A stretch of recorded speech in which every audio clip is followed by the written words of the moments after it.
Ang mga kalaban ng Estados Unidos, kabilang na dito ang Russia, China, Iran at North Korea, ay may kakayahang ikompromiso ang infrastruktura ng eleksyon sa US.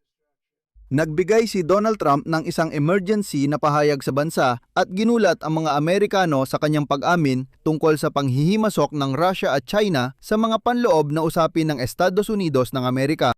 Kagabi sa primetime, lumabas si Donald Trump mula sa silangang silid ng White House at nagbigay ng 25 minutong pahayag na ikinagulat pa rin ng maraming Amerikano. Inanunsyo niya ang pagbubunyag ng mga declassified na dokumento ng intelihensya kung saan opisyal na malinaw na nakasaad ang Russia at China bilang mga kalaban ng Estados Unidos ng Amerika. Inakusahan niya ang Beijing ng pinakamalaking pagnanakaw ng datos ng botante, lalo na ang 220 milyong files ng mga botanteng Amerikano. Ayon kay Trump, ang mga ahensya ng intelihensya ng Estados Unidos ay deep state na matagal nang nagtago sa kanya at sa sambayan ng Amerikano ng impormasyon kung paano personal na ninakaw ng China at Russia ang halalan mula sa kanya. Ayon sa kanya, ang mga ahensya ng intelihensya ang nagpapatakbo ng tinatawag na shadow government ng Estados Unidos. Humiling pa si Trump ng kasong kriminal laban sa sarili niyang intelihensya, pero may isang detalye at magsasalita ako ng tapat dito. 2 sa 3 pangunahing TV station sa bansa ang tumanggi ipalabas ang talumpati ni Trump. Ang sariling pagtatasa ng intelihensya ng koponan ni Trump noong 2021 ay kabaligtaran mismo ng mga sinabi ngayon ni Trump. At ang bilang na 220 milyong ninakaw na mga file ay mas marami pa kaysa sa kabuwang bilang ng mga rehistradong botante sa Amerika noong 2020. Ngayon, tatalakayin natin ang pahayag na ito. Ano nga ba talaga ang sinabi ni Donald Trump na sisipin natin ng husto, saan siya tama o nahuhuli ng fact-checker? At ano ang ibig sabihin nito para sa Amerika, Europa, Ukraine, China at Rusya? Ako si Alexi Pecci. Talakayin natin ang mga paksang ito. Bago magsimula, sana mag-subscribe kayo sa YouTube channel na ito. Malapit na tayo sa 300,000 subscribers. Magpapasalamat ako kung mag-subscribe kayo. Na ang mga kalaban ng Estados Unidos, kabilang man lang ang Russia, China, Iran at North Korea, pati na rin ang mga grupong hindi bahagi ng Estado, ay may kakayahang makompromiso ang infrastruktura ng eleksyon ng US. Iyan ang dulo ng quote pero malakas ang pahayag, di ba? Kaya, kagabi naganap ang inihayag na malaking talumpati ni Donald Trump sa sambayan ng Amerikano. Sinimula ni Trump, gaya ng dati, sa pagpuri sa sarili niya. At itong bahagi ng talumpati ay sisipin ko para maramdaman ninyo ang tono ng buong pahayag. Sipi. Bago tayo magsimula, buong pagmamalaki kong ipinapaalam na ang ating bansa ay mas ligtas, mas malakas, at mas mayaman kaysa dati. 2 taon nang lumipas, tila patay ang bansa. Ngayon, tayo na ang pinakamainit na bansa sa mundo at sunod-sunod na ang mga tagumpay. Ayon kay Trump, ang inflation ay bumaba ng pinakamalaki sa mahigit 6 na taon at ang stock market ay nasa pinakamataas na antas sa kasaysayan. Pinakamahigpit ang seguridad sa mga hangganan sa kasaysayan ng bansa. Walang illegal sa nakaraang 14 na buwan. At ang mga kaso ng pagpatay ay nasa pinakamababang antas mula pa noong 1900. Ibig sabihin, sa loob ng 126 na taon. At syempre, pati ang panlabas na politika ay nasabi rin sa isang pangusap pero napakabigat ng sinabi. Narito ang CP. Nanalo tayo sa Venezuela na ngayon ay katuwang na natin at gumagawa ng milyon-milyong bariles ng langis. Ganun din ang tagumpay natin sa Iran. Makikita ninyo agad ang resulta ng mga pagsisikap na ito. Nanalo rin tayo sa Iran at makikita ninyo ang bunga ng mga pagsisikap na ito sa lalong madaling panahon. Tandaan ninyo ang sa lalong madaling panahon na yan tungkol sa Iran. Matapos ang mga napag-usapan natin tungkol sa Strait of Hormuz, parang isa na namang anunsyo ito. Sa susunod na episode sa YouTube channel na ito, pag-uusapan natin ang sitwasyon sa gitnang silangan.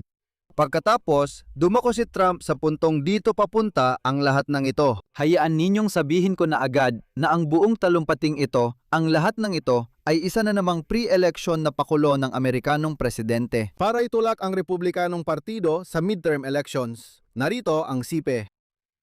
Bumalik na ang Amerika pero may malaki pa tayong hamon na dapat agad solusyonan.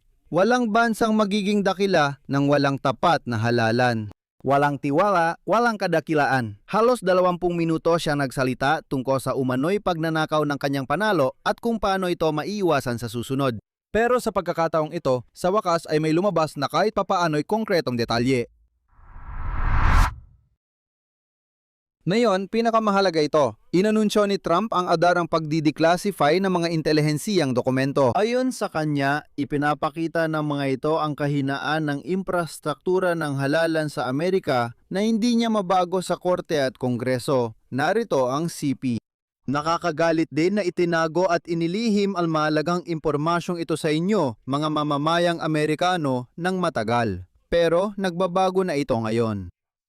Ang mga dokumento na sumasaklaw sa mga panahon mula Enero 2020 hanggang Hunyo 2026 ay inilatala, sa totoo lang, bilang 4 na magkakahiwalay na pakete sa website ng White House.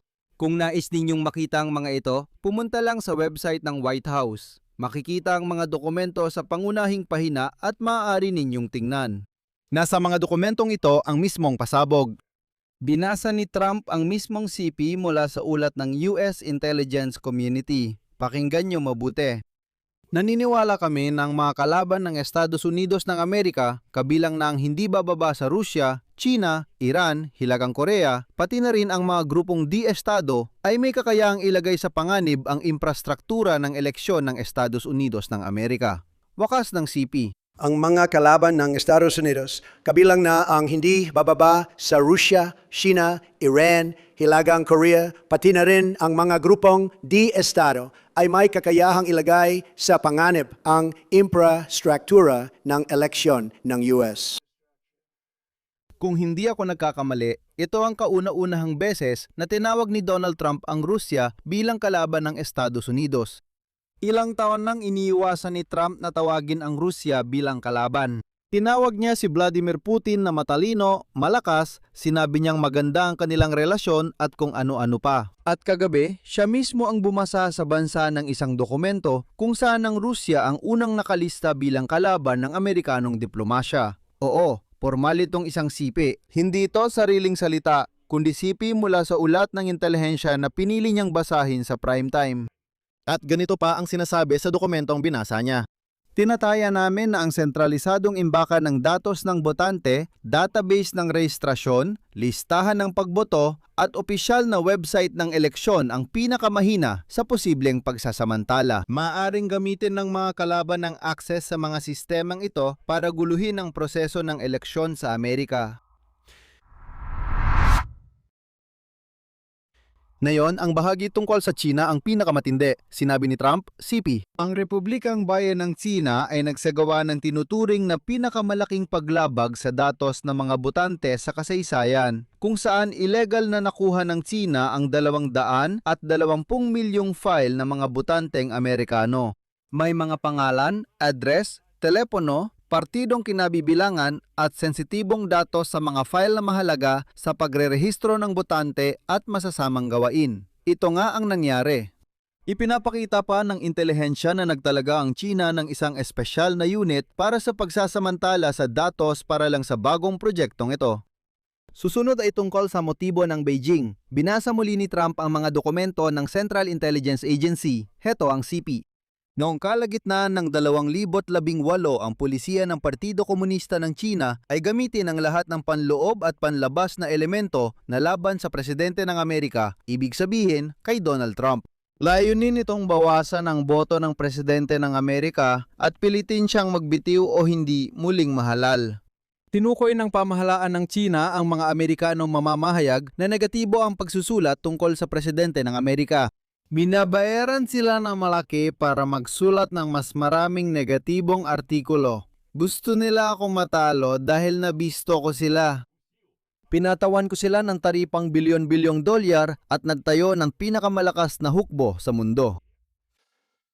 Sinubukan ng gobyerno tukuyin ang mga Amerikanong mamamahayag na negatibo sa presidente at bayaran sila ng malaki para magsulat ng mas maraming negatibong artikulo tungkol sa kanya. Gaano man karami ang kaya nila at hindi nila nagustuhan ang sinabi nila. Bilang mamamahayag, may isang lohikal akong tanong. Kung may ebidensya si Trump na binayaran ng mga Chino ang ilang mamamahayag para magsulat ng bayad na artikulo, bakit hindi niya binanggit ang mga pangalan nila? Kung may ganitong impormasyon, ilantad na lang ito, ipakita sa buong lipunan para ang lipunan na mismo ang magpasya kung dapat bang pagkatiwalaan o hindi ang mga mamamahayag na yon. Ipakita ang mga kaso sa korte na nagsasabing binayaran ang mamamahayag para magsulat ng ganitong artikulo. Wala tayong naririnig na ganito. Narinig na natin at malamang ay hindi na natin maririnig pa kasi matagal nang ginagamit ni Donald Trump ang taktikang ito. Ito talaga ang kanyang paraan, sa kasamaang palad, fake news lang daw at yun lang. Yun lang ang tanging argumento na lumalabas sa bibig ni Donald Trump. At pagkatapos sinabi mismo ni Donald Trump na hanggang ngayon ay hindi pa rin maayos na naproseso ang mga datos ng intelihensya pero ipinakita na raw ng mga ito na ang mga kilos ng China di umano ay umabot pa sa pagtatangkang gumawa ng illegal na mga balota para kanino? Sa tingin ninyo, syempre para kay Joe Biden. Sabi nila ang mga Tsino daw ang nagtulak sa kampanya ni Joe Biden para presidente habang sinisiraan naman si Donald Trump. Pero gaya ng madalas kay Donald Trump, hindi niya idineklara ang digmaan sa China o Rusya, kundi laban sa sarili niyang mga ahensya ng intelihensya. Akala mo, nabunyag mo na ang buong plano kung paano nakuha ng China ang mahigit 200 milyong datos ng iyong mga botante, niloko ang halalan, binayaran ang mga mamamahayag at nagawa nilang manalo si Joe Biden. Imbes na magdeklara ng digmaan laban sa China, sinabi niyang laban sarili niyang mga ahensya ng intelihensya, partikular sa Amerikanong intelihensya, ang kanyang idinedeklara. Nalaman na raw ng intelihensya na nakompromiso ang datos noong 2020 pero walang ginawa. Susunod ang pahayag ni Trump. Imbes na magtaas ng alarma, itinago pa nila ang impormasyon. Hindi nila sinabi sa akin bilang presidente sa kahit kanino pa at sa pagkakaalam namin, hindi rin nila ininform ang Kongreso. Paulit-ulit nilang sinasabi na ito ang pinakaligtas na halalan sa kasaysayan ng bansa. Standard na linya lang iyon. Bukod pa rito, sinabi ni Trump na may isang email sa pagitan ng mga intelligence analyst na umamin at ika nga niya, sinadya nilang baguhin ang araw-araw na presidential briefing para itago ang impormasyon tungkol sa aktibidad ng China na may kaugnayan sa halalan. Isang opisyal pa mula sa FBI ang nagsabing siya raw ang nagpapatakbo ng gobyernong anino para hindi malaman ni Donald Trump ang impormasyon tungkol sa pakikialam ng China.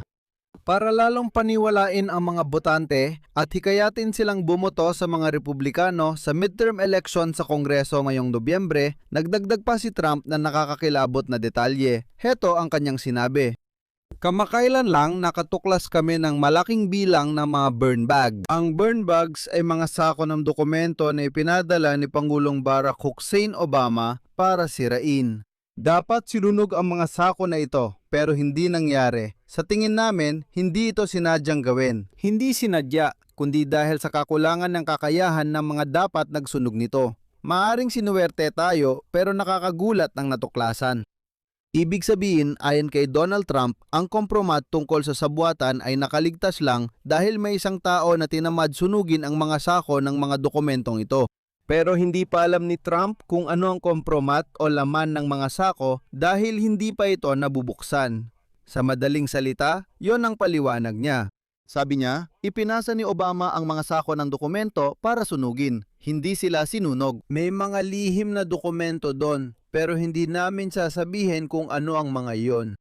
Sa uli, inatasan ni Trump ang opisina ng Direktor ng Pambansang Intelihensya, Kagawaran ng Katarungan, FBI at CIA na imbestigahan kung paano at bakit itinago ang napakahalagang impormasyong ito.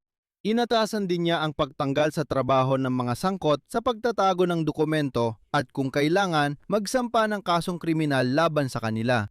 Pagkatapos, marami pang sinabi si Donald Trump tungkol sa natuklasan nilang mga kahinaan sa mga makinang ginagamit sa pagboto at na marami raw dayuhan ang bumoto para kay Joe Biden. Nagreklamo siya na matagal binibilang ang boto pagkatapos ng halalan.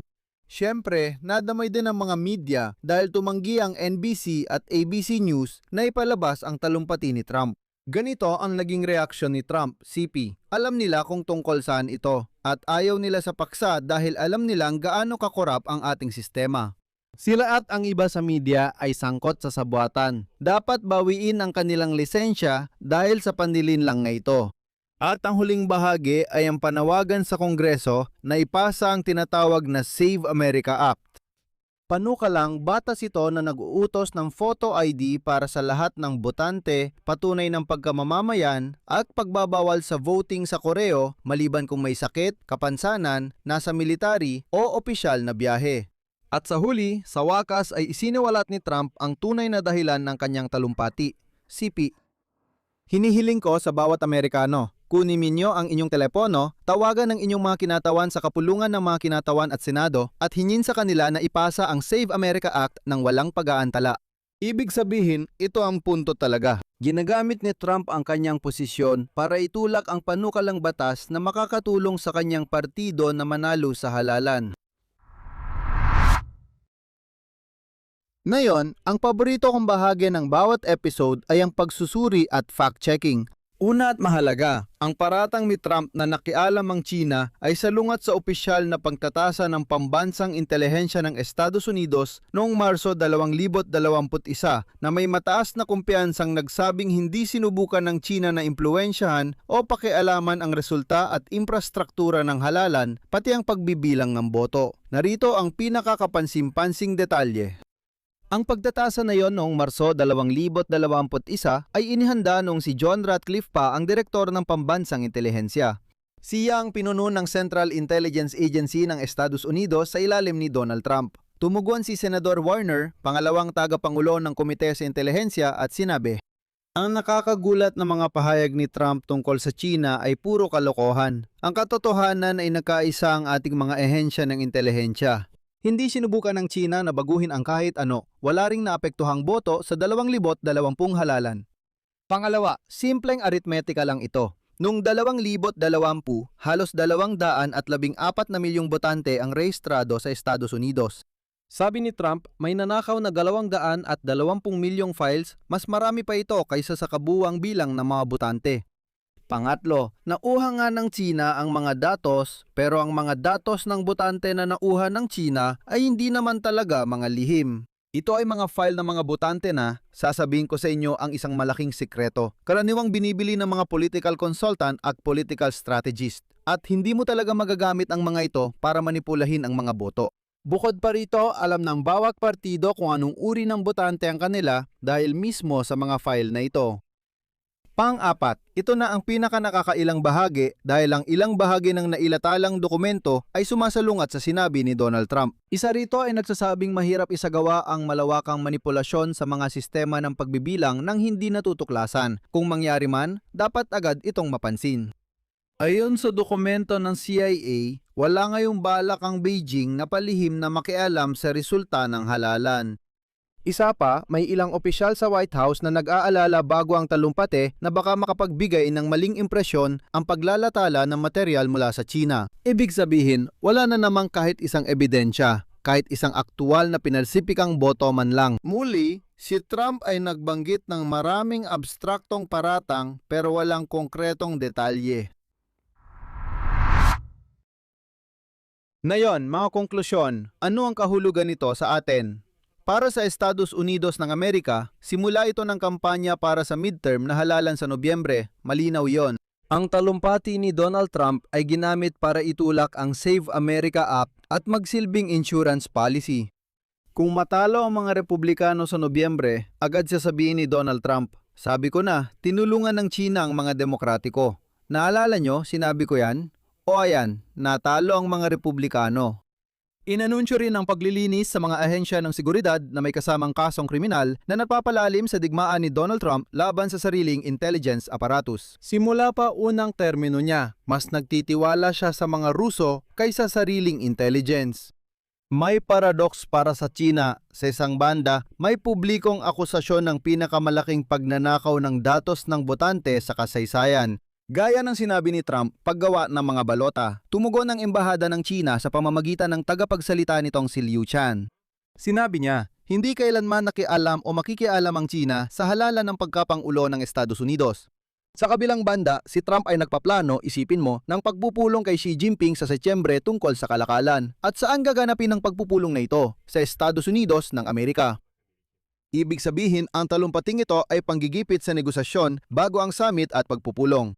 Bagamat may nakakainis ding background para kay Donald Trump, isang bagong survey. Ayon sa Pew Research, mas maganda na ngayon ang tingin ng mundo sa China at kay Xi Jinping kumpara sa Estados Unidos at kay Donald Trump.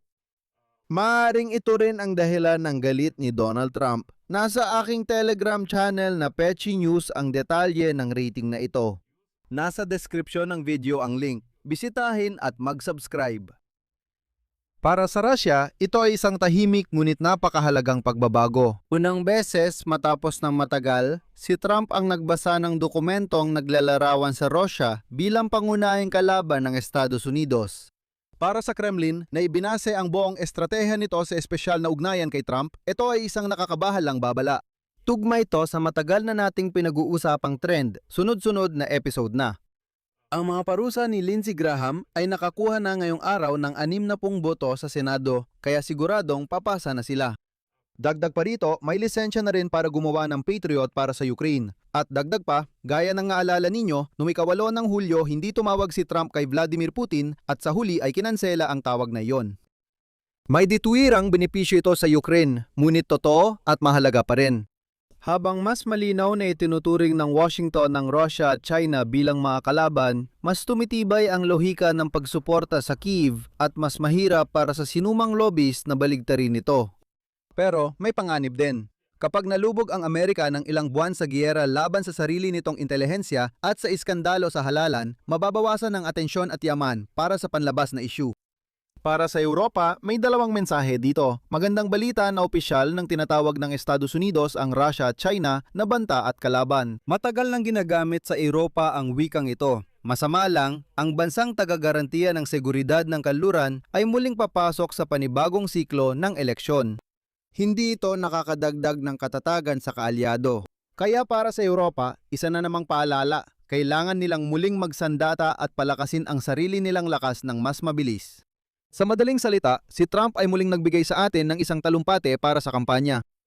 Ayon sa kanya, China raw ang nakialam sa eleksyon at hindi siya pinayagang manalo nung nakaraang halalan. Pero wala na naman tayong narinig na anumang konkretong detalye. Ibig sabihin, paratang nga naman ito. Parang katulad lang na aakusahan ko ang kapitbahay ko ng kung ano, tapos sasabihin ko, may totoong ebidensya ako na siya ang gumawa nun. Hindi ko sasabihin ang ebidensya sa inyo.